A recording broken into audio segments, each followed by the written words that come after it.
Provisional certificate কি? Provisional সার্টিফিকেটের গুরুত্বটা কতদিন থাকে, কিভাবে তোমরা প্রভিশনাল সার্টিফিকেট অ্যাপ্লাই করবে, তার জন্য কি কি ডকুমেন্টসের প্রয়োজন হয়। বিএড, এমএড, এমএ, এমকম এই কোর্সগুলো কমপ্লিট হওয়ার পর প্রভিশনাল সার্টিফিকেটটা তোমরা কিভাবে পাবে, তার জন্য কিন্তু এই ভিডিওটা তোমাদের দেখতে হবে। এই ভিডিওটা তোমাদের কাছে খুবই হেল্পফুল হবে।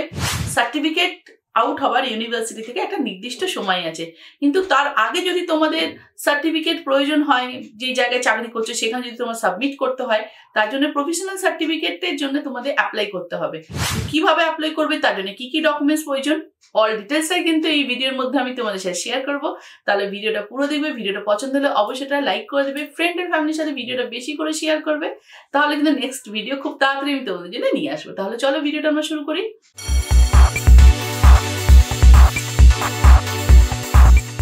Hello everyone, welcome to a new video. আজকে আমরা আলোচনা করব যে প্রভিশনাল সার্টিফিকেট কি।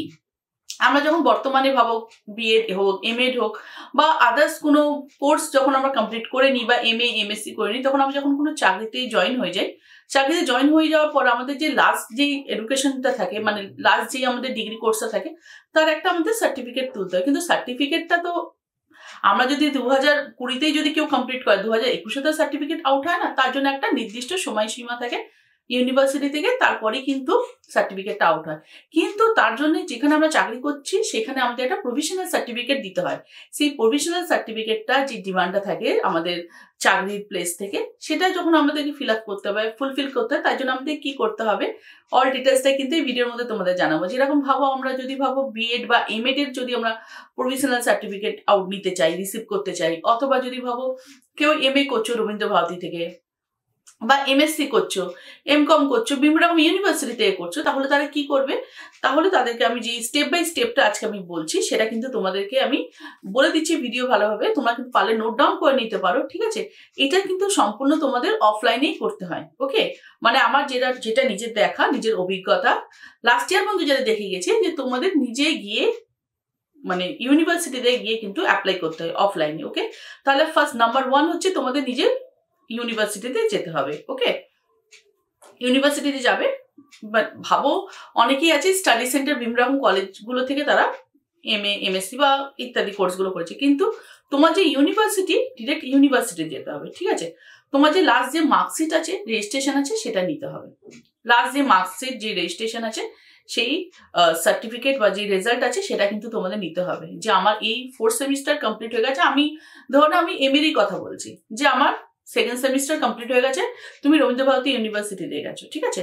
অনেকেই আছে যদি ভাবো রবীন্দ্র ভারতীতে কেউ ডিস্টেন্সে করেছে সল্টলেক ক্যাম্পাস থেকে, এবার তার ডিস্টেন্সে করার পর তার তো কোর্সে কমপ্লিট হয়ে গেছে, যে একটা ভাবো স্কুল সার্ভিসে গেছে, ভর্তি হয়েছে বা চাকরি পেয়েছে, তো তাকে তো প্রভিশনাল সার্টিফিকেটে জমা দিতে হবে। সে তখন কি করবে, রবীন্দ্র ভারতীর যে মেন ব্রাঞ্চ আছে বিটি রোডের উপরে, সেখানে যেতে হবে। সেখানে গিয়ে তাকে প্রভিশনাল সার্টিফিকেটের জন্য বলতে হবে যে আমি একটা প্রভিশনাল সার্টিফিকেট তুলবো, আমার এরকম লাস্ট ইয়ার বা তার আগের বছর আমার এমএটা কমপ্লিট হয়ে গেছে। তো তার জন্য তো ওর যে রেজাল্ট আউট হয়েছে, সেই রেজাল্টটা নিতে হবে, মার্কশিটটা নিতে হবে উইথ রেজিস্ট্রেশন সার্টিফিকেট, ওকে। এই দুটো অরিজিনাল নিতে হবে, একটা করে জেরক্সও রাখতে পারো তুমি।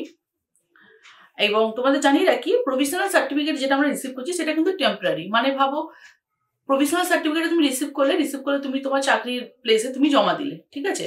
এটা ততদিনই পর্যন্ত ভ্যালিড, মানে যতদিনও তোমার মেন সার্টিফিকেটটা আউট হচ্ছে। এটাই স্বাভাবিক, যখন তোমার মেন সার্টিফিকেট তোমার যেমনি আউট হয়ে যাবে, তখন তুমি ওটা পেয়ে গেলে তখন তুমি তোমার চাকরির প্লেসে সেটা জমা দিয়ে দিলে। কিন্তু যতদিন না তোমার এই মেন সার্টিফিকেটটা আসে, ততদিন কিন্তু তোমার প্রভিশনাল সার্টিফিকেটটাই তোমার ইম্পর্টেন্ট বলতে গেলে, ওকে। আচ্ছা, ফার্স্টে তো তোমরা গেলে কলেজে, ইউনিভার্সিটিতে গিয়ে তোমাদেরকে বলতে হবে how to get provisional certificate. অফিসে কথা বলতে হবে, তো তোমাদেরকে জানিয়ে দেবে যে তোমরা তোমাদের মার্কশিটের আমাদের জেরক্সটা জমা দাও। তারপর একটা ফর্ম টাইপের থাকে, সেটা ফিল আপ করতে হয়, এবং ফর্মটা ফিল আপ করার পর একটা চালান দেয়, ঠিক আছে। মানে একটা রসিদ দেওয়া হয়, সামান্য কিছু টাকা, ওই 100 to 150 এরকম থাকে কিছু, এরকম দিতে হয়, তারও হয়তো কম পড়বে। তো সেটা ডিপেন্ড করে ইউনিভার্সিটি, ওরকম একটা অ্যামাউন্ট থাকবে। তো সেটা জমা দিতে হবে। জমা দেওয়ার পর এটা হয়তো ডে টু ডেও হয়ে যায়, ঠিক আছে, বা এটা বলা হয় কামিং 7 days এর মধ্যে তোমরা এই প্রভিশনাল সার্টিফিকেটটা পেয়ে যাবে। ইউনিভার্সিটিতে গিয়েই তোমাদের সার্টিফিকেটটা নিতে হবে। আর একটা কথা হচ্ছে যে এটা তোমাদের মানে সময় সাপেক্ষ ব্যাপার, মানে হয়তো আজকে গেলে আজকেই যে হয়ে যাবে রিসিভ করবে এরকম না, 1 সপ্তাহ তোমাদের সময় লাগবে। আর তোমাদের এই সার্টিফিকেটটা যে তুমি পাবে সেটা তোমাদের অবশ্যই কিন্তু ইউনিভার্সিটি যাবে অফিস আওয়ারে, মানে 10টা থেকে 5টার মধ্যেই কিন্তু তোমাদের গিয়ে এই কাজটা করতে হবে। আর এটা টাইম টেকিং এর ব্যাপার, মানে একটা জায়গা থেকে তুমি ফর্মটা নিলে, রিসিভ করলে, সেখানে তুমি তোমার সব ফিল আপটা করলে, ব্যাপারটা জানালে, তুমি কিসের মার্কশিটের কিসের কোন মানে ইয়ারের, এবার ভাবো MA থেকে তুমি যদি করো, তো MA তোমার কমপ্লিট হয়ে গেছে, তারপর তুমি এটা প্রভিশনাল সার্টিফিকেট চাইছো, তো ইত্যাদি, তো তোমাদের পুরো ডিটেলসটা ওখানে জানাতে হবে, ঠিক আছে।